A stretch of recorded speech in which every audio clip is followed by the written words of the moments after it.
કેમ છો વિદ્યાર્થી મિત્રો? ઓનલાઈન એજ્યુકેશનમાં આપનું હાર્દિક સ્વાગત કરું છું. ધોરણ 8નું પ્રકરણ 6 દહન અને જ્યોત વિશેની વાત ચાલતી હતી. ગયા લેક્ચરમાં આપણે જે શીખ્યા એમાં જોયું કે દહન આગ પર તેનું નિયંત્રણ અને દહનના પ્રકાર વિશેની વાત જોઈ. હવે આપણે જે આગળ જોઈશું તે છે જ્યોતનું બંધારણ, બળતણ, બળતણની કાર્યક્ષમતા અને બળતણના દહનથી આપણે જે હાનિ પહોંચે છે તેના વિશેની વાત કરવાની છે. એ સિવાય અહીંયા જે વધારાના જે પોઈન્ટ નીકળે છે એ પ્રશ્ન હું બોર્ડ પર લખું છું, જેમાંથી ગયા લેક્ચરમાં બાકી રહેલા બે પ્રશ્ન જે મારે લખવામાં ભૂલ થઈ છે કે રહી ગયા હતા એ પણ લઈ લઈશું.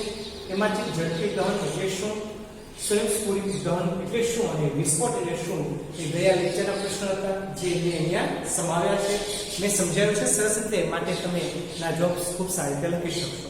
હવે આગળ બળતણ એટલે શું, બળતણ કેવી મૂલ્ય છે અને તેનો એકમ શું હશે અને એસિડ વર્ષા એટલે શું, એ બધું આપણે પાઠ કે પુસ્તક આધારિત જોતા જઈશું.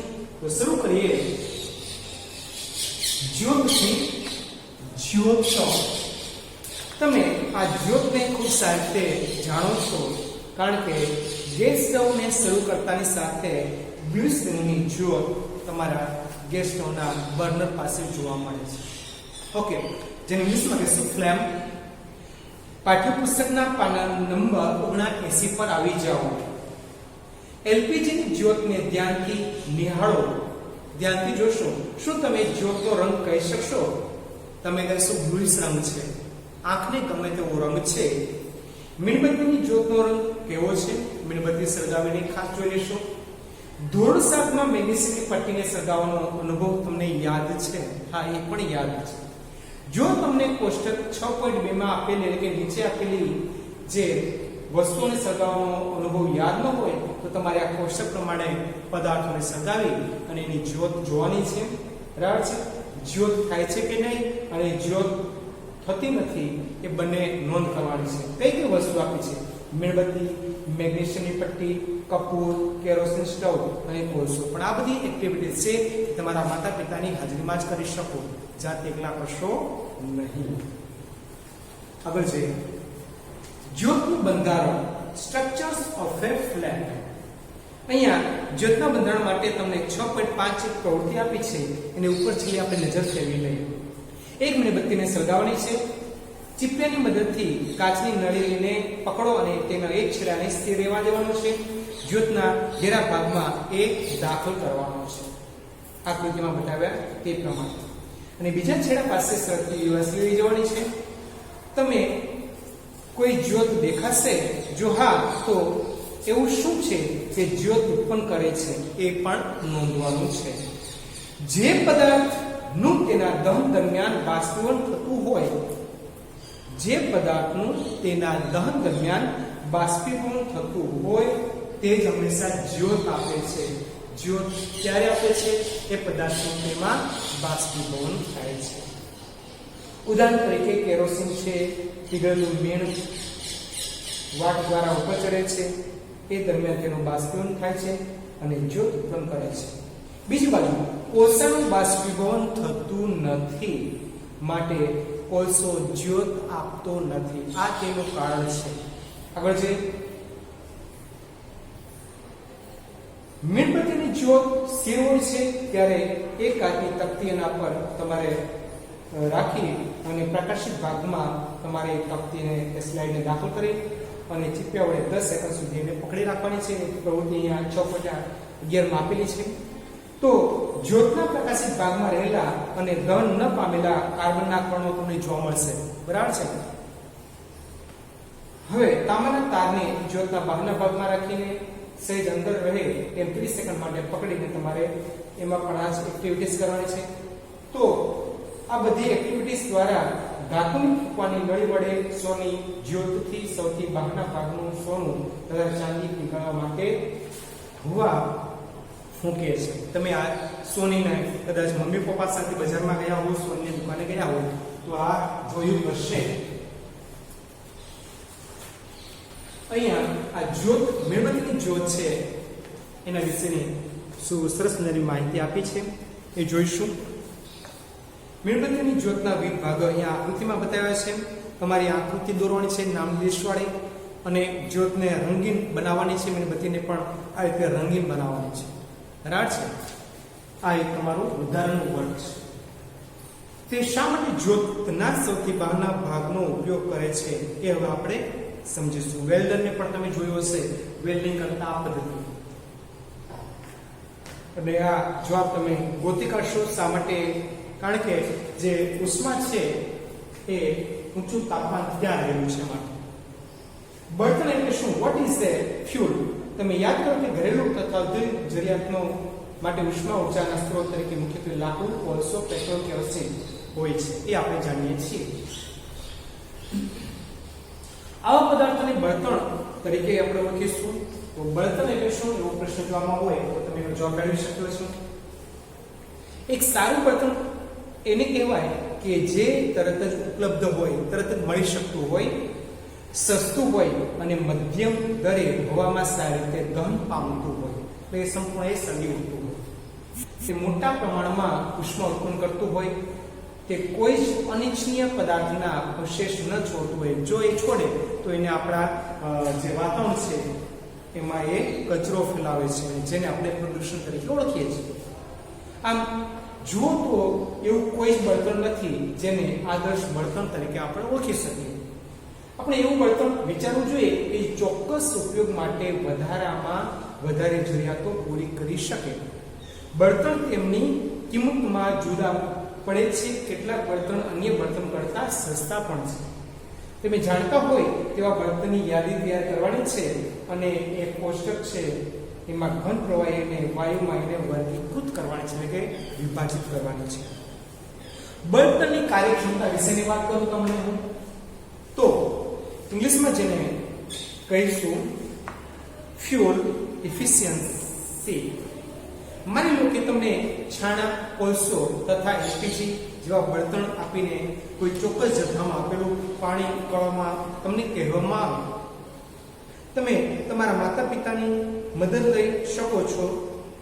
શું આ ત્રણેય બળતણ સરખા પ્રમાણમાં ઉષ્મા ઉત્પન્ન કરે છે? નહીં. 1 કિલોગ્રામ બળતણનું સંપૂર્ણ દહન થવાથી ઉત્પન્ન થતા ઉષ્માના ઊર્જાના જે જથ્થો છે તેને કેલરી મૂલ્ય કહે છે. બળતણની કેલરી મૂલ્ય કિલોજૂલ પ્રતિ કિલોગ્રામ એટલે કે કેજી પ્રતિ કેજી એકમથી દર્શાવવામાં આવે છે. તો તમારો નવો પ્રશ્ન છે કે કેલરી મૂલ્ય એટલે શું અને તેના એકમ જણાવો. એનો જવાબ પણ તમે અહીંયા સારી રીતે મેળવી શક્યો. હવે આગળ જઈએ. અહીંયા બળતણનું સ્વરૂપ છે કોલસો પ્રવાહી બળતણ તરીકે કેરોસીન ને વાયુ બળતણ તરીકે કુદરતી વાયુ. એવા તમારે ઘન પ્રવાહી અને વાયુ બળતણનો યાદી આપેલી છે. હવે તમને એ યાદી આપી છે કે ઘન પ્રવાહી કે વાયુ બળતણ છે એ કેટલા કેલરી મૂલ્ય માપ ધરાવે છે. એની વિશેની વાત છે તો કે છાણા જે 6000 થી 8000 કેલરી મૂલ્ય ધરાવે છે. લાકડું 17000 થી 22000 સુધીનું કેલરી મૂલ્ય ધરાવે છે. કોલસો છે 25000 થી 33000 જેટલું કેલરી મૂલ્ય ધરાવશે. પેટ્રોલ છે એ 45000 જેટલું કેલરી મૂલ્ય ધરાવે છે. કેરોસીન 45000 જેટલું, ડીઝલ 45000 જેટલું, મિથેન 50000 જેટલું, સીએનજી 50000 જેટલું, એલપીજી 55000 જેટલું, બાયોગેસ 35000 થી 40000 જેટલું અને હાઇડ્રોજન 1,50,000 જેટલું. તો વિદ્યાર્થી મિત્રો અહીંયા સૌથી વધારે કેલરી મૂલ્ય ઊંચું જેમ તેમ તમે સાથે આપણા બોર્ડમાં ઉપયોગી થાય. બળતણનું દહન હાનિકારક પદાર્થોનું ઉત્પાદન પ્રેરે છે, એટલે કે બળતણના દહનથી થતી હાનિ વિશેની વાત કરવાની છે. Burning of fuels leads to harmful produces અથવા પ્રોડક્ટ્સ. બળતણનો વધી રહેલો વપરાશ પર્યાવરણ પર નુકસાન કરે છે. એના વિશેની વાત કરીએ. પેલો સમજીએ તો કે કાર્બન ધરાવતા બળતણ જેવા કે લાકડું, કોલસો અને પેટ્રોલિયમ વગેરે દહન ન થાય તો તેવા કાર્બનના કણો છોડે છે આ સૂક્ષ્મકણો ખૂબ જ ભયાનક પ્રદૂષકો છે જે શ્વાસ સંબંધિત રોગો જેવા કે અસ્થમા, જેને અતિશય ખાંસી આવ્યા જ કરે એ ખાંસી સૂકી તરીકે ઓળખીએ અને ખાંસી મળતી નથી એને અસ્થમા કહેવાય. શ્વાસની તકલીફ ઊભી થાય. સદીઓથી લાકડાનો ઉપયોગ ઘર વપરાશ તથા ઔદ્યોગિક બળતણ તરીકે થતો આવ્યો છે, આપણે જાણીએ છીએ. પરંતુ હવે કોલસા અને એલપીજી જેવા બળતણ દ્વારા તેનું સ્થાન લેવામાં આવ્યું છે.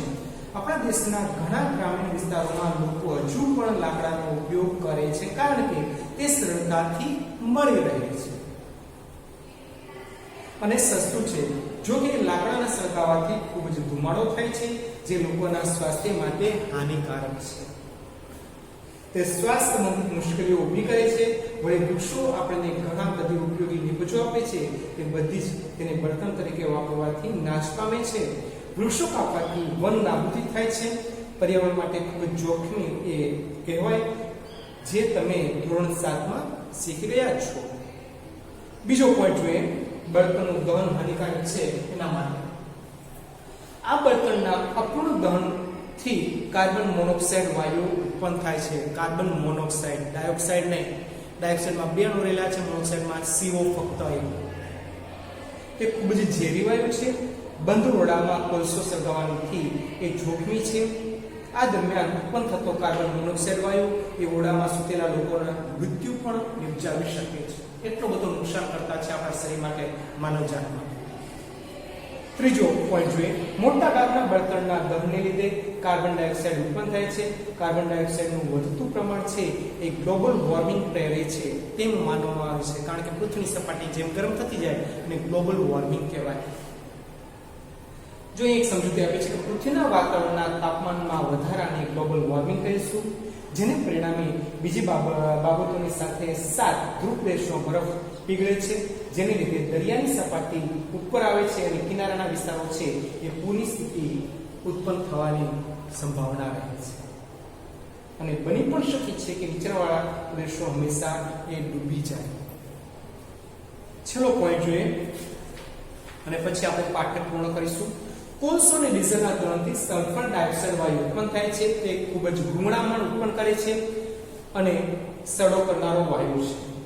વધારામાં પેટ્રોલ એન્જિન નાઇટ્રોજનના સ્વરૂપે ઓક્સાઇડ ઉત્પન્ન કરે છે. સલ્ફર અને નાઇટ્રોજનના ઓક્સાઇડ વરસાદના પાણી સાથે ભળીને એસિડ વર્ષા બનાવે છે.